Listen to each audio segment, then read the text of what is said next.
Welcome to another edition of the Sneak Peek.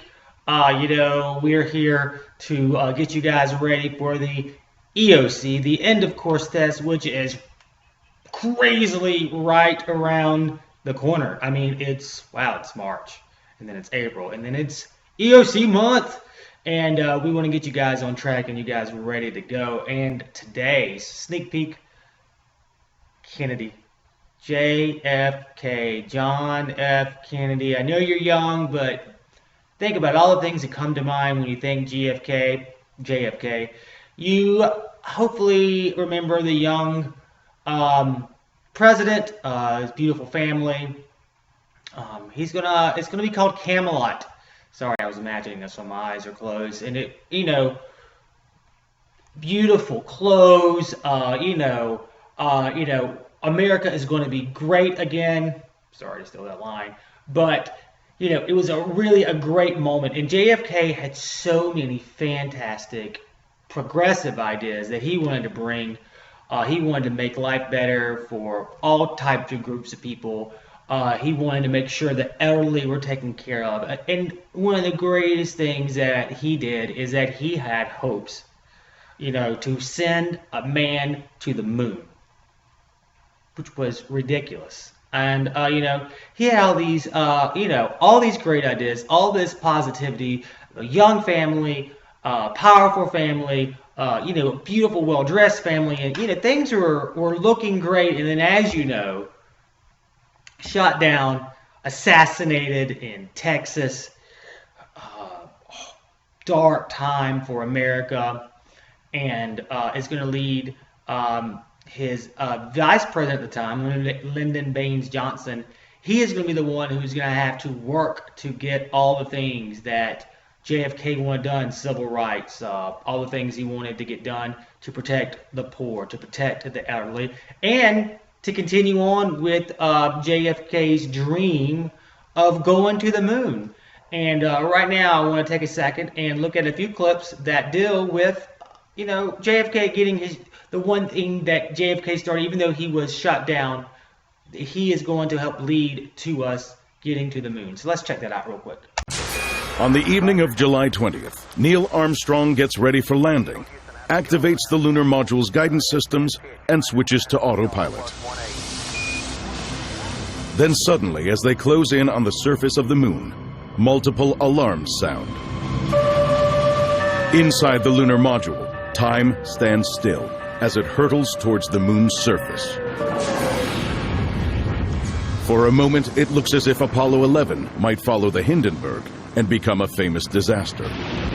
Then, Neil Armstrong, the former starfighter pilot, takes over the controls. What he saw looking out the window was going to land on a rock field, and that would not be good. They were piloting the craft and dodging these enormous boulders. You are so far away from home. There's no atmosphere to slow you down. You have no second chances. It's an incredibly risky proposition.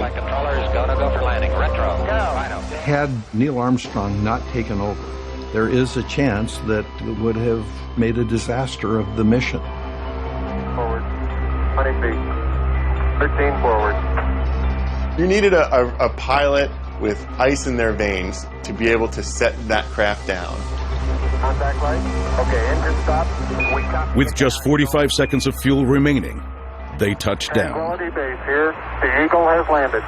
We have to hand it to Neil. He was the right guy, and he pulled it off.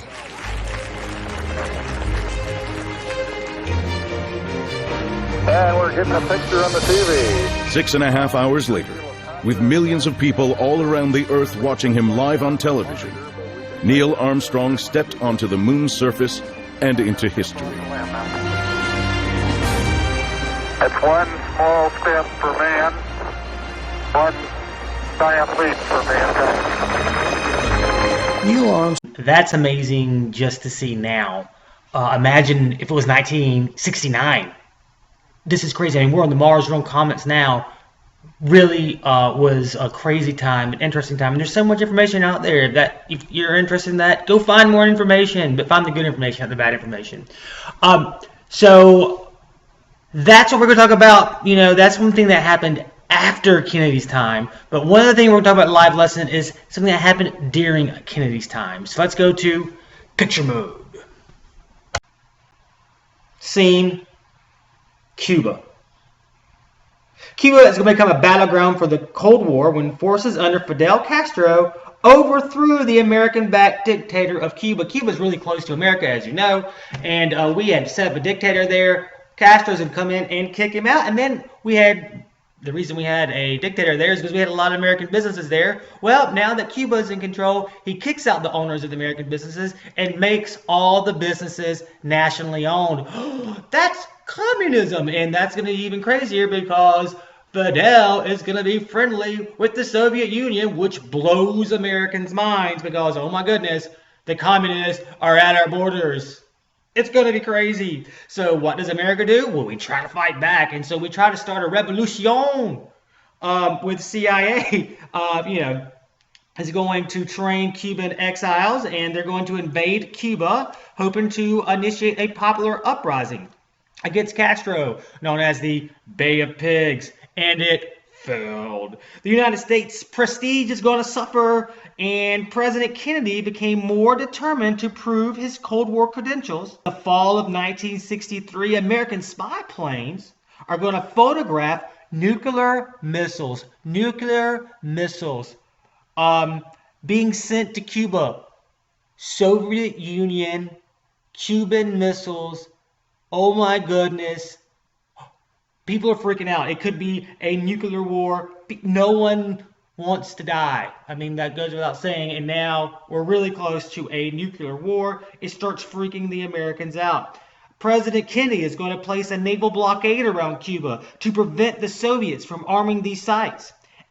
After 13 days of escalating fear of nuclear war, an agreement was reached that ended the crisis and averted nuclear confrontation. The Cuban Missile Crisis was the closest that the United States and the Soviet Union ever came to an armed conflict in the Cold War, and it's not good when some of your arms include nuclear arms. And its aftermath, because of the anxiety it caused, because of the fear of nuclear annihilation, efforts were made to avoid nuclear war through the installation of a hotline in the White House that went directly to the Kremlin, and the signing of a nuclear test ban treaty. And luckily, there is not going to be a nuclear war because we wouldn't be here if there was. So, I'm running out of time, so I'm going to end this, but there's going to be so much great stuff talked about on Tuesday in the real life lesson, so please show up and learn more about Kennedy, more about the space race, more about this. We're almost going to die. And Mrs. Bailey wants you there, Miss Welborn wants you there, and I will see you there if you're in my class, and thank you once again.